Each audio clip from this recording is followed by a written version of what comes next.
I'm here with Staff Sergeant Dale Rolette. He's an EOD technician for the Marines. He's kind enough to show us here his equipment and talk a little bit about what he does for the Marines. He's an 8-year Marine, so he's got quite a bit of experience. So I'll stop talking and I'll let Dale talk a little bit about what he does. All right, so I'll go over some of our equipment we have staged here right now. So this right here is the EOD 10 bomb suit. It's one of the pieces of protective gear we use to help keep us safe in the event of an unintended detonation.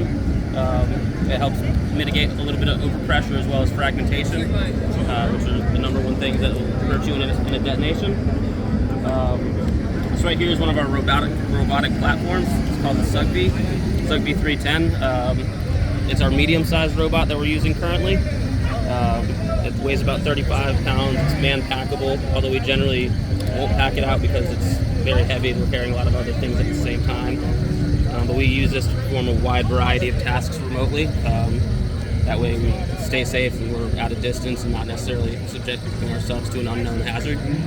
So we use them both for actually performing procedures on an item or also for doing reconnaissance on an item. So we know what we're walking into before we go down on that particular item. And then other than that, we have a few small pieces of ordnance. This right here is everyone pretty much recognizes an RPG. It's a PG-7 variant. It's a Soviet munition. Just a rocket, anti-armor rocket.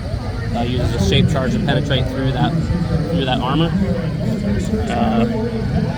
And then this right here is an example of a launcher for that PG-7. And then the next launcher over here, that's for a Javelin missile system. And then next to it is a 40 millimeter HEDP grenade that's fired out of a Mark 19. And then the one next to it's a 30 millimeter slap round. It's another armor piercing round. Very good. Is there anything you want to talk about, experiences you've had in the field or your background in all this?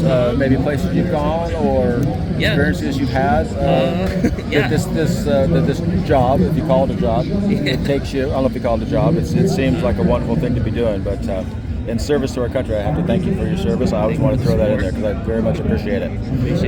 So anything else you want to talk about your job, or otherwise we're fine with this? How about the Javelin missile? What can you tell me about that? What would be your what you would do having to do with the Javelin missile? It depends on the condition of it. Generally, we deal with it if it gutted out on a range or in an area where it's not supposed to be.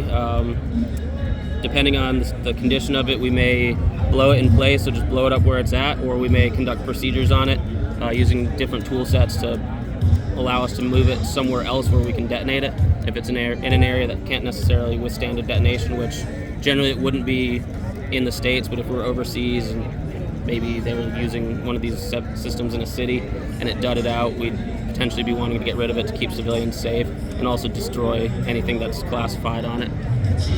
Okay, I appreciate that. I'm a dog lover. Do you work with dogs personally in your position? We do not. We work with dog handlers on a lot of different operations. Not super commonly, but when we're supporting Secret Service, we'll work with the dog handlers. So we conduct searches along with the dog handlers. Very good.